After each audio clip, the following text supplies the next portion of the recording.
wafdigii hawlaha shaqo u joogay dalka Kenya oo hogaaminayay gudoomiyaha hay'adda diyaargarowga afooyinka ee kaydka raashinka qaranka iyo mas'uuliyiin ka socday hay'addaasi ayaa dalka dib ugu soo laabtay waxaana uu sheegay gudoomiyaha hay'adda afooyinka ee kaydka raashinka qaranka mudane Faisal Ali Sheikh Mohamed intii ay ku sugnaayeen dalka Kenya inay kulamo kala duwan ay la yeesheen hay'adaha qaramada midoobay iyo kuwa Soomaaliland ka taageera dhinaca mucaawinooyinka gudoomiyaha oo ka warbixinaya safarkoogaasi shaqo waxa uu yiri muddada runtii aanu joognay safar shaqo ayuu ahaa in aanu la kulanno hay'adaha caalamiga ah iyo kuwa qaramada midoobay iyo kuwa urur goboleedyada runtii in aanu la kulanno oo aanu gaarsiino xaaladda Soomaaliland ay tahay dhinaca abaaraha iyo nolosha bulshadeena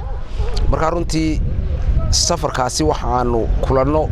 muhiim ah runtii kula qaadanay ururka u qaabilsan igaad u qaabilsan dhinaca isbedelka dhinaca cimilada loo yaqaano igaad climate prediction ayaanu la kulanay oo runtii xog badan iyo iswaraysi badan runtii aanu yeelanay iyo sidii aynu runtii u wada shaqayn joogta aynu u yeelan lahayn sidoo kale waxaanu la kulanay hay'adda dalka Kenya u qaabilsan maamulka ama maareynta abaaraha magaceeda la yiraahdo NDMA National Drought Management Authority runtii waxyaabo fara badan baan runtii isweydaarsanay hay'addaasi oo runtii dhigayaga ahayd dalka Kenya shaqooyin fara badan oo aad u ballaaran runtii dalka Kenya runtii u qabata khibrad fara badan oo dhinacayaga xaaladaha iyo siyaabaha aan u shaqeyno iyo siyaabaha aan ayagu u shaqeeyaan baan runtii khibrad fara badan iska weydaarsanay inaanu wada shaqeyn joogta iyo tababaro iyo xiriir badan inaanu yeelano ayaan runtii isla gaarnay waxaan runtii la kulanay shirar gooni ah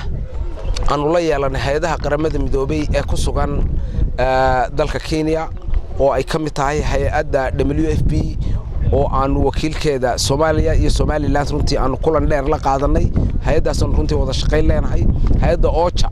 oo runtii iyadana wakiilka Soomaaliya Somaliland isagana aanu la kulanay sidoo kale waxaanu la kulnay hay'adda FAO oo iswaalim qaybta aanu runtii shir dheer runtii aanu la qaadanay sidoo kale waxaanu la kulannay hay'adda gooni u la kulannay iyadana hay'adda Save the Children oo runtii Somaliland ka hawlgasha waxa kale oo runtii ka qayb galay shir aad u ballaaran oo lagu qabtay xarunta qaramada midoobay ee magaalada Nairobi oo aanu warbixin dheer ka dhiibnay kaasoo ay runtii ka soo qayb galeen shirkaas oo ka soo qayb galeen qolyaha deeq-bixiyaasha intoodii badnayd iyo safaarado iyo hay'adaha qaramada midoobay runtii ay ka soo qayb galeen oo warbixin dheer ka siinay xaaladda abaaraha iyo xaaladda dalka ka jirta iyo baahiyaha runtii siyaabaha loo baahan yahay in si degdeg ah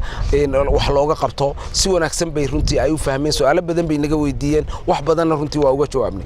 sidoo kale waxaanu la kulannay hay'adda ECO ee European-ka u qaabilsan dhinaca mucaawinooyinka ama gargaarka u qaabilsan ayaanu madaxeedii Soomaaliya Somaliland runtii aan la kulanay dhamaantoodna marka la isku soo xooriyo kulanadaas faraha badan leh si fiican bay runtii u soo wada dhamaadeen isfaham guud iyo riboodadii iyo inaynu fariinteenu runtii ay gaadho dalalka ama dadka inaga caawiya runtii si fiican oo qurux badan bay noogu dhacday Xamse Qurbaani warbaahinta qaranka Somaliland Hargeysa.